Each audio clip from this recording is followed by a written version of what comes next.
രാജ്യത്തെ നടുക്കിയ പഹൽഗാം ഭീകരാക്രമണം നടന്നിട്ട് ഈ സമയം 2 ദിവസം പിന്നിടുകയാണ്. 50 മണിക്കൂറോളം പിന്നിടുകയാണ്. ഒരു ഭാഗത്ത് ഇന്ത്യയുടെ നയതന്ത്ര തിരിച്ചടിയും മറുപടിയും ഒക്കെ പുരോഗമിക്കുന്നുണ്ട്. പക്ഷേ എപ്പോഴും പ്രധാനപ്പെട്ട ഒരു ചോദ്യത്തിന് ഇപ്പോഴും ഉത്തരമായിട്ടില്ല. എവിടെയാണ് ഈ ആക്രമണം നടത്തിയ ഭീകരവാദികൾ? എവിടെ? ആരാണ് യഥാർത്ഥത്തിൽ?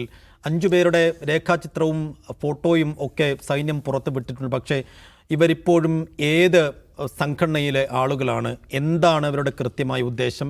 ഇക്കാര്യങ്ങളിലൊക്കെ ഇനിയും വ്യക്തത വരേണ്ടിയിരിക്കുന്നു.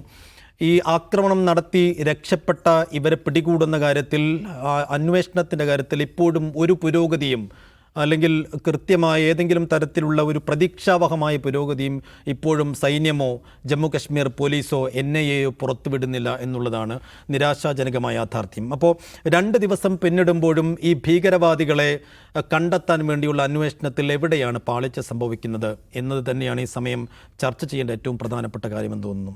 നിഷാദ്, വലിയ സർവൈലൻസും ഇപ്പോൾ ബൈസരൻ വാലിയിൽ അവിടെ CCTV സംവിധാനങ്ങളൊന്നുമില്ല എന്ന് പറയുന്നു. പക്ഷേ അതിർത്തി കടന്ന് വലിയ തോതിലുള്ള സൈനിക ചെക്ക് പോസ്റ്റുകളൊക്കെ കടന്നിട്ട് വേണം ഈ തീവ്രവാദികൾക്ക് അങ്ങോട്ട് എത്താൻ. അപ്പോൾ ഇത്തരം സൈനിക സംവിധാനങ്ങളും സുരക്ഷാ വിന്യാസവും ഒക്കെയുള്ള ഒരു സ്ഥലത്ത് ആക്രമണം നടത്തി ഈ ഭീകരവാദികൾ രക്ഷപ്പെട്ടിട്ട് ഇപ്പോൾ 2 ദിവസം പിന്നിടുന്നു. എന്തുകൊണ്ടാണ് നമുക്ക് ആ അന്വേഷണത്തിൽ കാര്യമായി ഒന്നും ചെയ്യാൻ കഴിയാത്തത്?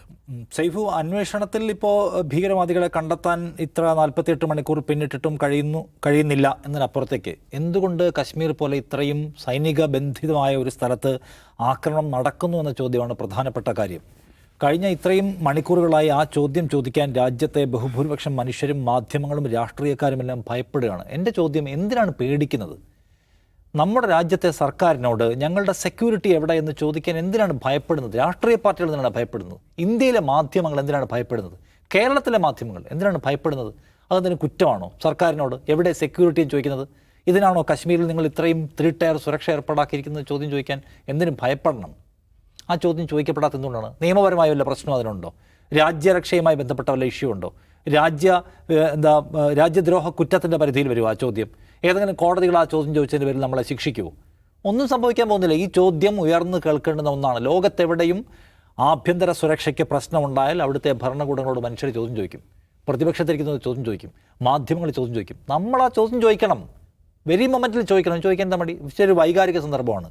നമ്മുടെ സഹോദരങ്ങളായ ആളുകൾ ആക്രമണത്തിൽ കൊല്ലപ്പെട്ട സന്ദർഭമാണ്. അത് മനസ്സിലാക്കണം. അത് മനസ്സിലാക്കിക്കൊണ്ട് എക്കാലത്തേക്കും നിശബ്ദമായിരിക്കണം. നമ്മൾ ഇന്നലെ സംസാരിച്ചാൽ അങ്ങനെ നിശബ്ദമായിരുന്ന പാരമ്പര്യം ഈ രാജ്യത്തിനില്ല. മുംബൈ ആക്രമണം നടന്നല്ലോ, ഇന്ത്യയുടെ ചരിത്രത്തിലെ ഏറ്റവും ഭീതിതമായ ആക്രമണമാണ്. അന്ന് ശിവരാജ് പാട്ടീൽ എന്ന് പറയുന്ന ആഭ്യന്തര വകുപ്പ് മന്ത്രി അതിൻ്റെ ധാർമ്മികമായ ഉത്തരവാദിത്തം ഏറ്റെടുത്തുകൊണ്ട് രാജിവെച്ചു. ഇന്നത്തെ കാലത്ത് നമുക്ക് ആലോചിക്കാൻ പറ്റുമോ? ഇന്നിപ്പോൾ ആരാണ് ഇതിൻ്റെ ഉത്തരവാദിത്തപ്പെട്ട ആൾ? ആഭ്യന്തര സുരക്ഷയുടെ ഉത്തരവാദിത്തം MHA ഹോം മിനിസ്ട്രി നേരിട്ടാണ് അവിടുത്തെ സുരക്ഷാ കാര്യങ്ങൾ നിയന്ത്രിക്കുന്നത് ഇവിടുത്തെ കശ്മീരിൽ. അതുകൊണ്ടാണ് അമിത്ഷാ ആദ്യത്തെ മണിക്കൂറിൽ അവിടേക്ക് പോകുന്നത്. അമിത്ഷാ രാജിവെക്കണമെന്ന ആവശ്യം ആരെങ്കിലും ഉയർത്തുന്നുണ്ടോ? അതിൻ്റെ ഉയർത്തിയുള്ള കുഴപ്പം എന്താണ്? അമിത്ഷായാണ് അതിന് ഉത്തരം പറയേണ്ടതെന്നുള്ള ക്വസ്റ്റ്യൻ ഉയർത്താൻ എന്താണ് പേടിക്കുന്നതിനാണ്?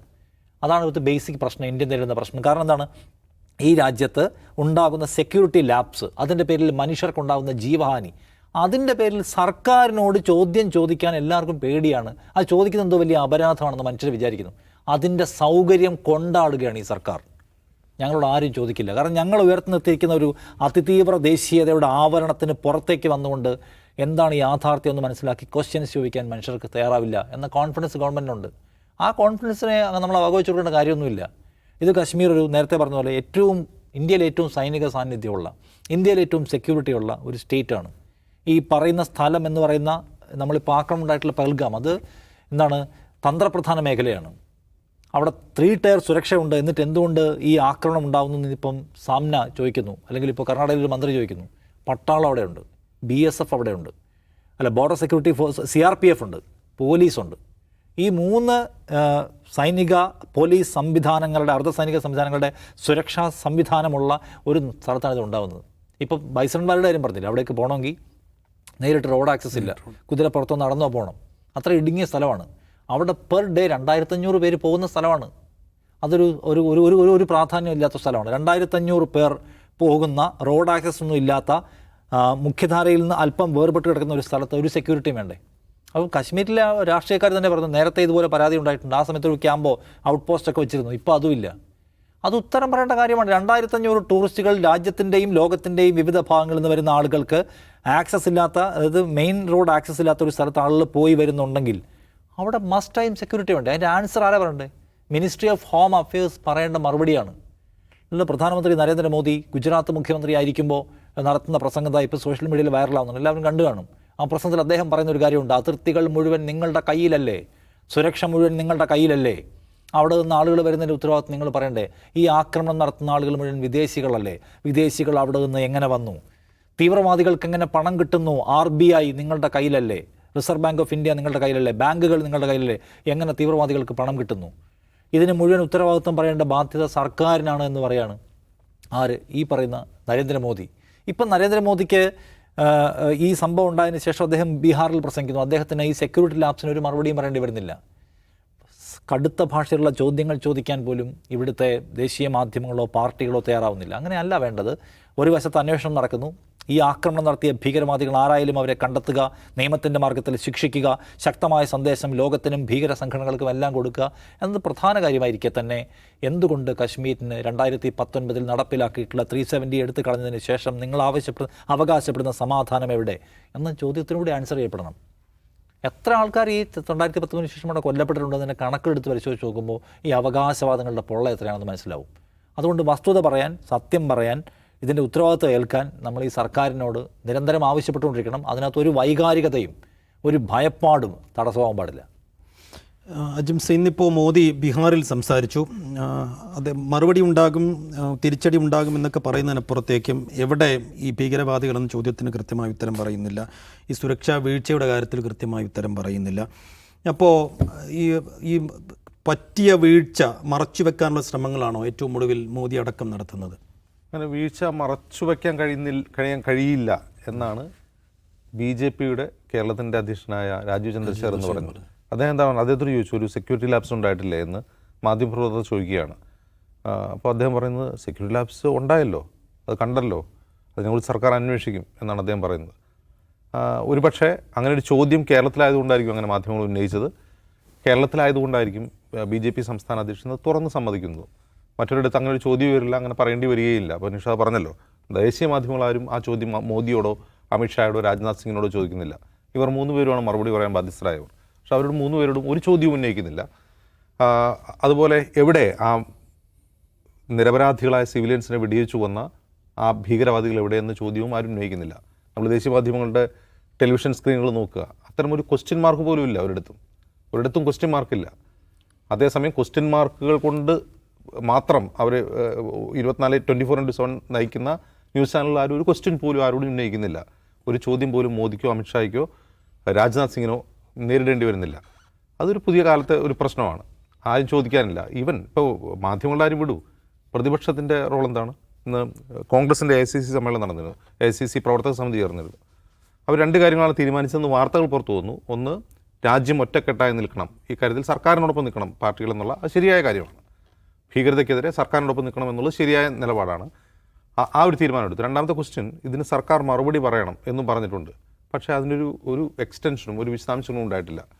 അത് ഒരു പക്ഷേ രാജ്യം നടുങ്ങി നിൽക്കുന്ന ഒരു സന്ദർഭത്തിൽ സർക്കാരിനെ വിമർശിക്കേണ്ടതില്ല, ആ ചോദ്യം ഇപ്പോഴല്ല ഉന്നയിക്കേണ്ടത് എന്ന കുറേ കൂടി പക്വമായൊരു നിലപാടായിരിക്കാം. അതും ശരിയായ നിലപാടാണ്. ആ മരിച്ച ഇരകളുടെ മൃതദേഹങ്ങൾ നാട്ടിലെത്തി അവരുടെ സംസ്കാര ചടങ്ങുകൾ നടന്നതിന് ശേഷം അത് ചോദിച്ചാൽ മതി എന്നൊരു തീരുമാനമാണെങ്കിൽ അത് നല്ല തീരുമാനമാണ്. പക്ഷേ ആ നല്ല തീരുമാനം എടുക്കുന്നത് ആർക്കെതിരെയാണ്? പ്രധാനമന്ത്രി നരേന്ദ്രമോദി ഇന്ന് എന്താണ് ചെയ്തത്? ഈ മരിച്ചവരുടെ മൃതദേഹങ്ങൾ നാട്ടിലേക്ക് എത്തി സംസ്കാരം നടക്കുന്നതിന് മുമ്പ് തന്നെ അദ്ദേഹം നേരത്തെ ചാർട്ട് ചെയ്യപ്പെട്ട ഒരു പരിപാടിക്ക് വേണ്ടി ബീഹാറിൽ ചെല്ലുന്നു. തെരഞ്ഞെടുപ്പ് പ്രചാരണം എന്ന് വ്യാഖ്യാനിക്കാവുന്ന പരിപാടികൾ അദ്ദേഹം പങ്കെടുക്കുന്നു. അതേ സ്വഭാവത്തിലുള്ള പ്രസംഗങ്ങൾ നടത്തുന്നു. ഞങ്ങൾ തിരിച്ചടിക്കുമെന്ന് പറയുന്നു. ഈ പുൽവാമ ആക്രമണം ഞാൻ വീണ്ടും ഓർമ്മിക്കുകയാണ്. 2019 പുൽവാമ ഭീകരാക്രമണം ഉണ്ടായപ്പോൾ ഇതേ ബീഹാറിലായിരുന്നു. ബീഹാറിൽ തന്നെ, കാരണം വെച്ചാൽ അതിൽ മരിച്ച CRPF ജവാന്മാർ ബഹുഭൂരിഭാഗം ബീഹാറിൽ നിന്നുള്ളവരായിരുന്നു. അദ്ദേഹം ബീഹാറിൽ പോയിരുന്നു. ബീഹാറിൽ തന്നെയാണ് അദ്ദേഹം പ്രസംഗിച്ചത്. ഇതേ ബീഹാറിൽ തന്നെയാണ് ഇന്നും അദ്ദേഹം ചെല്ലുന്നത്. നമുക്കറിയാം ബീഹാറിൽ ഈ വർഷം അവസാനം തെരഞ്ഞെടുപ്പ് നടക്കാൻ പോവുകയാണ്. അപ്പോൾ പ്രതിപക്ഷം കാണിക്കുന്നൊരു പക്വത പ്രധാനമന്ത്രിയും കാണിക്കേണ്ടതായിരുന്നു എന്നേ അതിൽ പറയാനുള്ളൂ. രണ്ടാമത്തെ കാര്യം, ഇവരെവിടെ, ഈ ഭീകരാക്രമണം നടത്തിയ ഭീകരന്മാരെവിടെ എന്ന ചോദ്യത്തിന് മറുപടി പറയേണ്ടത് ആഭ്യന്തരമന്ത്രി അമിത്ഷായാണ്, രാജ്നാഥ് സിംഗാണ്. എന്തുകൊണ്ടാണ് ഈ അതിർത്തികൾ കടന്ന് ഇവർക്ക് വരാൻ കഴിയുന്നത്? ഇവർ കശ്മീരികളല്ല പുറത്തുനിന്ന് വന്നവരാണെങ്കിൽ അവരെവിടെ നിന്ന് വന്നു, ഇവർ എവിടെയുള്ളവരാണ് തുടങ്ങിയ കാര്യങ്ങൾക്ക് മറുപടി വേണം. മാത്രമല്ല ഇവരെവിടെ രക്ഷപ്പെട്ടു പോയി. ഇപ്പോൾ നിഷാദ് പറഞ്ഞല്ലോ, ഈ പറയുന്ന ഭായ്സരൻ എന്ന് പറയുന്ന ആ പ്രദേശത്തേക്ക് പഹൽഗാമിലേക്കുള്ള പ്രധാന പാതയിൽ തന്നെ 3 സൈനിക ക്യാമ്പുകളുണ്ട്. ഒന്ന് ഈ തീർത്ഥയാത്രയ്ക്ക് പോകുന്ന ആ പ്രദേശം കൂടിയാണ്. അവിടെ ശക്തമായ സൈനിക സാന്നിധ്യമുള്ള റോഡാണത്. ഈ പറയുന്ന ഈ ഭായ്സരൻ വാലിയുടെ 3-4 കിലോമീറ്റർ ചുറ്റളവിൽ തന്നെ 3ഓളം സൈനിക ക്യാമ്പുകളുണ്ട് എന്ന് മാത്രമല്ല ഈ അമർനാഥിൻ്റെ അല്ലേ അമർനാഥ് തീർത്ഥയാത്രയാണ്. അപ്പോൾ ഇന്ന് തന്നെ മരിച്ച രാമചന്ദ്രൻ്റെ മകൾ ആരതി പറയുന്ന പ്രകാരം അവർ രക്ഷപ്പെട്ട് ഓടി കഴിഞ്ഞിട്ട് അവർ രക്ഷപ്പെട്ട് ഓടിയ ആളുകൾ ഫോൺ ചെയ്തിട്ടാണ് സൈന്യവും പോലീസൊക്കെ അവിടെ എത്തുന്നതെന്ന് ഓർക്കുക. അപ്പോൾ ഒരു തരത്തിലുള്ള ഇത്രയും ടൂറിസം പ്രോത്സാഹിപ്പിക്കുന്ന ഒരു സർക്കാർ ഇത്രയും അധികം ആളുകൾ വരുന്ന പ്രദേശത്ത് ഒരു തരത്തിലുള്ള സെക്യൂരിറ്റിയെക്കുറിച്ചും ബോധവാന്മാരല്ല എങ്കിൽ അതിൽ തീർച്ചയായിട്ടും രാജീവ് ചന്ദ്രശേഖർ പറഞ്ഞതുപോലെ സെക്യൂരിറ്റി ലാപ്സ് ഉണ്ടായിട്ടുണ്ടെന്നുള്ള സത്യമാണ്. അത് തീർച്ചയായിട്ടും ചോദ്യം ചെയ്യപ്പെടണം, അതിന് പരിഹാരം കാണപ്പെടണം. മറ്റൊന്ന്, ഇപ്പോൾ നടക്കുന്ന ഒരു നമ്മൾ റിട്ടാലിയേഷൻ എന്നൊക്കെ പറയുന്ന രീതിയിലുള്ള നയതന്ത്രപരമായൊരു യുദ്ധം നടന്നുകൊണ്ടിരിക്കുകയാണ്. ഒരു വശത്ത് സിന്ധു നദീ ജല കൈമാറ്റ കരാർ മരവിപ്പിക്കുന്നു ഇന്ത്യ, മറുവശത്ത് ഷിംല കരാർ റദ്ദാക്കുന്നു പാകിസ്ഥാൻ, ഇന്ത്യൻ വിമാനങ്ങൾക്കുള്ള വ്യോമപാത അവരടയ്ക്കുന്നു, അതിലെ പോകാൻ പറ്റില്ല എന്ന് പറയുന്നു. അപ്പോൾ ഇതൊരു ഒരു സിംബോളിക്കായിട്ടുള്ള യുദ്ധം പോലെയൊക്കെ നമുക്ക് തോന്നും, പരസ്പരമുള്ളൊരു നയതന്ത്ര യുദ്ധം പോലെ. പാകിസ്ഥാൻ ഹൈക്കമ്മീഷണറുടെ ഓഫീസിനുള്ള സെക്യൂരിറ്റി പിൻവലിക്കുന്നു. അങ്ങനെ പരസ്പരമുള്ളൊരു നയതന്ത്ര യുദ്ധം നടന്നുകൊണ്ടിരിക്കുകയാണ്. പക്ഷേ ഈ നയതന്ത്ര യുദ്ധത്തിനപ്പുറത്ത് നമുക്ക് പരിഹാരം കാണേണ്ട ഒരു കാര്യമാണ് ഈ ചെയ്ത ഭീകരന്മാരെ കണ്ടെത്തുക എന്നുള്ളത്. നമ്മൾ ശ്രദ്ധിക്കണം. ഇന്നലെ മാധ്യമങ്ങളിൽ വന്ന വളരെ പ്രധാനപ്പെട്ട കാര്യം, രേഖാചിത്രം ആദ്യം പുറത്തു വരുന്നു. രേഖാചിത്രം എന്ന് പറഞ്ഞാൽ ഇപ്പോൾ ദൃക്സാക്ഷികൾ കൊടുക്കുന്ന മൊഴി പ്രകാരമുള്ള രേഖാചിത്രമല്ല, അവരൊരു ഫോട്ടോയുടെ കാരിക്കേച്ചർ, അവരുടെ ഒരു പോർട്രേറ്റ് പോലെ തന്നെ വരച്ചു വെച്ചിട്ടുള്ള ഒരു രേഖാചിത്രം ആദ്യം പുറത്തു വരുന്നു. പിന്നീട് ഒരു ഗ്രൂപ്പ് ഫോട്ടോ പുറത്തു വരുന്നു. അപ്പോൾ ഒറ്റയടിക്ക് മനസ്സിലാവും ആ ഗ്രൂപ്പ് ഫോട്ടോ നോക്കി വരച്ചതുപോലെയാണ് ആ രേഖാചിത്രം പുറത്തു വരുന്നത്. അവരത്രയും തിരിച്ചറിയാൻ പറ്റുന്ന ആളുകളാണെങ്കിൽ, ഐഡൻറ്റിഫൈ ചെയ്യാൻ പറ്റുന്ന ആളെങ്കിൽ അവരെവിടെ എന്നുള്ള ചോദ്യം ഇനിയും ചോദിക്കേണ്ടതുണ്ട്. അവരെ കണ്ടെത്തേണ്ടതുണ്ട്, അവരെ നിയമത്തിന് മുന്നിൽ കൊണ്ടുവരേണ്ടതുണ്ട്. രണ്ടാമത്തെ കാര്യം, കശ്മീരിനെ സംബന്ധിച്ച് ഇപ്പോൾ കാശ്മീരിൻ്റെ സ്വതന്ത്ര പദവി എടുത്ത് കളഞ്ഞിട്ടുള്ള സുപ്രീം കോടതി വിധിക്ക് ശേഷം, സുപ്രീം കോടതി വിധി 2019 എത്ര നാൾ കഴിഞ്ഞിട്ടാണ് നടന്നത്. അപ്പോൾ കശ്മീർ വീണ്ടും ഒരു സമാധാന പാതയിലേക്ക് തിരിച്ചു വരികയാണ്, അവിടുത്തെ സമാധാന ജീവിതം ഉണ്ടാവുകയാണ് എന്ന് ഇപ്പോൾ മോദി സർക്കാർ തന്നെ ഈ ആർട്ടിക്കിൾ 370 അബ്രോഗേഷൻ എന്ന് പറയുന്നത് കശ്മീരിന് പ്രോസ്പെരിറ്റിക്ക് വേണ്ടിയാണ്, അവിടെ എക്കണോമിക് ഡെവലപ്മെൻറ്റിന് വേണ്ടിയുള്ളതാണ് പലവട്ടം പറഞ്ഞിട്ടുണ്ട്. അത് പറയുക മാത്രമല്ല, കേന്ദ്ര സർക്കാർ വലിയ തോതിൽ അവിടെ ഇൻവെസ്റ്റ് ചെയ്തിട്ടുണ്ട്. അവിടെ ടൂറിസം കൂടുതൽ വർദ്ധിച്ചിട്ടുണ്ട്, പഴയ കാലത്തേക്കാൾ കൂടുതലായി വർദ്ധിച്ചിട്ടുണ്ട്. അത് ശരിയാണ്. പക്ഷെ ഇതൊക്കെ ശരിയായിരിക്കെ തന്നെ ഈ സെക്യൂരിറ്റി ലാബ്സ് എന്ന് പറയുന്നത് ഒരു കാരണവശാലും അത് അവഗണിച്ച് കളയാൻ കഴിയുന്ന ഒന്നല്ല.